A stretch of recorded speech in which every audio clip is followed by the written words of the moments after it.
नमस्कार, are for राष्ट्र में आप सभी साथियों का स्वागत है। चैनल को फटाफट सब्सक्राइब कर लीजिए क्योंकि एक बहुत बड़ा धमाका होने वाला है। धमाका जुड़ा हुआ है राहुल गांधी की लोकसभा सीट से, राहुल गांधी के नेता प्रतिपक्ष के पद से, उनकी कुर्सी से।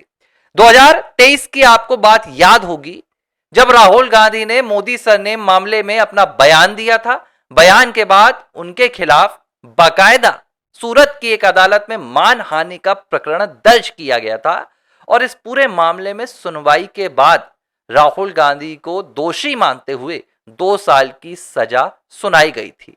और यहां सजा सुनाई गई थी और उस तरफ राहुल गांधी की लोकसभा की सीट, उनकी सांसदी रद्द कर दी गई थी। राहुल गांधी को लोकसभा से उठाकर बाहर फेंक दिया गया था। उनकी इस पूरी षड्यंत्र की कहानी के बाद, लेकिन इसके बाद क्या क्या हुआ था वो आपने देखा है।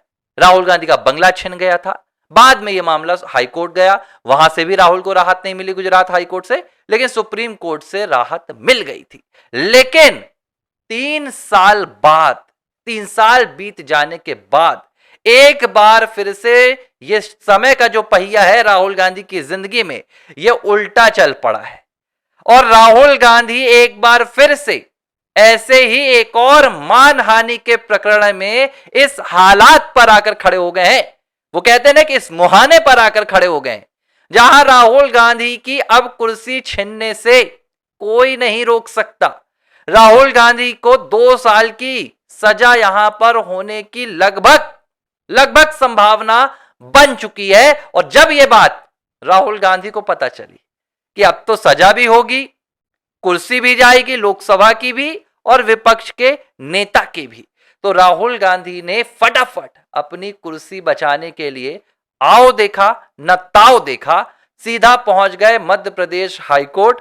और मध्य प्रदेश हाईकोर्ट पहुंचकर राहुल गांधी ने जोड़ लिए अपने हाथ जोड़कर घुटनों में बैठकर एक ऐसी तस्वीर बनी कि गिड़गिड़ाते हुए राहुल ने कहा, माफ कर दीजिए, मुझे माफ कर दीजिए, मैं माफी वीर हूं, मैं माफी मांगने का रिकॉर्ड बना दूंगा, लेकिन मैं माफी मांगने से पीछे नहीं हटूंगा। मैं मक्कारी करूंगा, मैं बेशर्मी करूंगा, मैं झूठ बोलूंगा, मैं फेक खबर फैलाऊंगा, मैं लोगों को बदनाम करूंगा, उनके खिलाफ अनाप शनाप बोलूंगा, अभद्र भाषा का इस्तेमाल करूंगा और उसके बाद मैं बार बार घुटनों में आकर माफी मांगूंगा। अब मैं बताता हूं यह पूरा प्रकरण कहां से जुड़ा है, क्यों राहुल की कुर्सी पर बात आ गई है और अब होने क्या वाला है।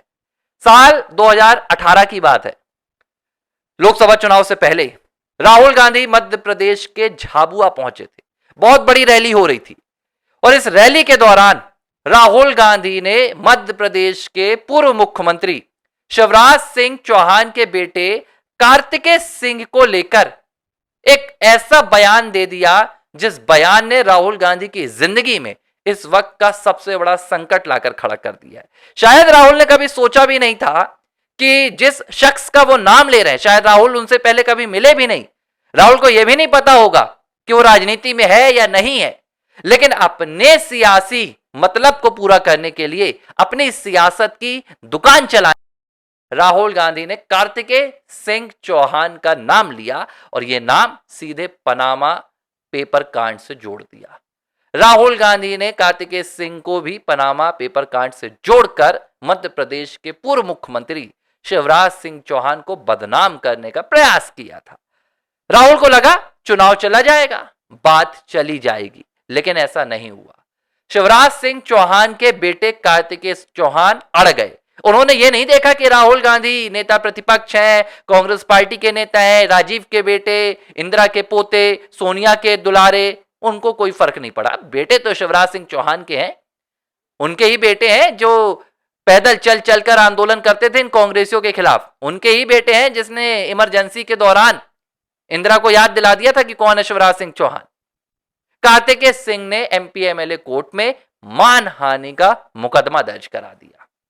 मुकदमा दर्ज हुआ, सुनवाई हुई तो तथ्य सामने आए तो पता चला कि भाई शिवराज सिंह चौहान के जो बेटे के खिलाफ बोला गया उसका तो दूर दूर से कोई कनेक्शन नहीं है। बात राहुल गांधी के वकील तक पहुंच गई। राहुल के वकीलों ने राहुल गांधी को बताया कि ये मामला आपको अब नहीं बचा सकता, आप इस मामले में पूरी तरह से फंस गए हैं, हम कितनी भी कोशिश कर लें हम आपको यहां से निकाल नहीं सकते। तमाम राहुल गांधी के बड़े वकीलों ने हाथ उठा लिए। अब राहुल ने पूछा तो क्या किया जा सकता है, क्योंकि मामला मानहानि का है तो इसमें एक कंडीशन रहती है कि जो आरोपी है वो सीधे माफी मांग ले कि भाई हाँ वो माफी मांग रहा है, वो खेद जता रहा है, और इसके बाद जो दूसरा पक्ष है वो माफी स्वीकार कर ले तो मामला खत्म हो जाता है। राहुल को ये एक उम्मीद मिल गई, क्योंकि भाई अब यहां पर उनकी लोकसभा की सीट फंसी है, अब यहां पर उनकी नेता प्रतिपक्ष की कुर्सी फंसी है, तो उन्होंने गुरुवार को सुनवाई होनी है, आज ही होनी है, इससे पहले बुधवार को उन्होंने एक पत्र मध्य प्रदेश हाईकोर्ट को प्रमोद अग्रवाल की बेंच के सामने भेजा उनके वकील के जरिए, जिसमें उन्होंने सीधे अपनी बात के लिए हाथ जोड़कर माफी मांगी। उन्होंने कहा कि मैं खेद जताता हूं, मैं माफी मांगता हूं, मेरा कहीं से भी आशय कार्तिकेय चौहान का नाम पनामा पेपर कांड से जोड़ने का नहीं था। इस माफी के बाद अब राहुल गांधी को उम्मीद है कि शायद कार्तिकेय चौहान उन्हें माफ कर देंगे। अब खेल समझिए, यहां तक की खबर तो शायद आप लोगों ने अखबारों में या किसी वेबसाइट्स में पढ़ी होगी, लेकिन किसी ने आपको नहीं बताया होगा कि अब इसमें क्या होने वाला है।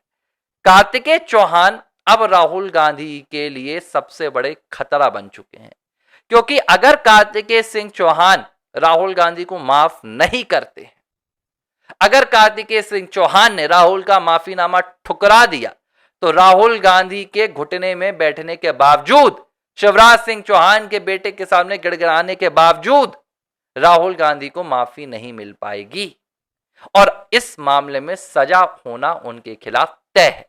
और सजा हुई तो सीधी सी बात है, सजा होते ही राहुल गांधी की जो सांसदी है वो रद्द हो जाएगी, सांसदी गई तो नेता प्रतिपक्ष का पद भी चला जाएगा।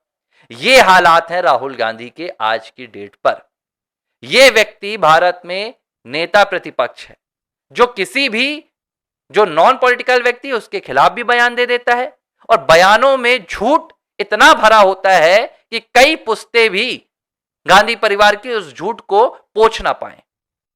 और ये पहली बार नहीं हो रहा है, इससे पहले मैं आपको याद दिला रहा हूं, जब राफेल का इन्होंने कांड किया, इन्होंने सुप्रीम कोर्ट का नाम इस्तेमाल कर दिया था और कह दिया था कि भाई सुप्रीम कोर्ट ने भी माना है कि राफेल कांड में घोटाला हुआ है।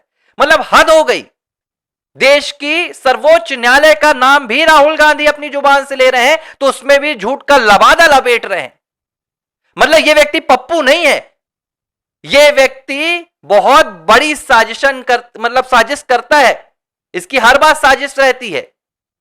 अब इसके साथ पप्पू का टाइटल छीन लेना चाहिए। ये पेशेवर अपराधी टाइप की हरकतें हैं, पेशेवर आरोपी हो गए हैं राहुल गांधी। तब भी उन्होंने सुप्रीम कोर्ट में गिड़गिड़ाकर माफी मांगी थी और कहते हैं कि मेरा नाम गांधी है, सावरकर नहीं है, मैं माफी नहीं मांगूंगा। तो राहुल, ये माफी कौन मांग रहा है? मध्य प्रदेश हाईकोर्ट में। और मैं बता दूं, माफी उसी के घुटने पकड़कर राहुल गांधी मांग रहे हैं जो सावरकर की विचारधारा को मानते हैं। अब ये सावरकर की बात नहीं करेंगे, ये इस तरीके से देश के स्वतंत्र वीर की अपमान कर करके अपनी राजनीति चलाते हैं। लेकिन जब इनकी राजनीति पर संकट आता है तो जिस सावरकर के खिलाफ बोलते हैं, उन्हीं सावरकर की जयकार लगाने वाले राजनेताओं के पैरों में गिरने से भी पीछे नहीं हटते हैं। राहुल गांधी की कोई विचारधारा नहीं, सिर्फ एक विचारधारा है, देश लूटो और राज करो।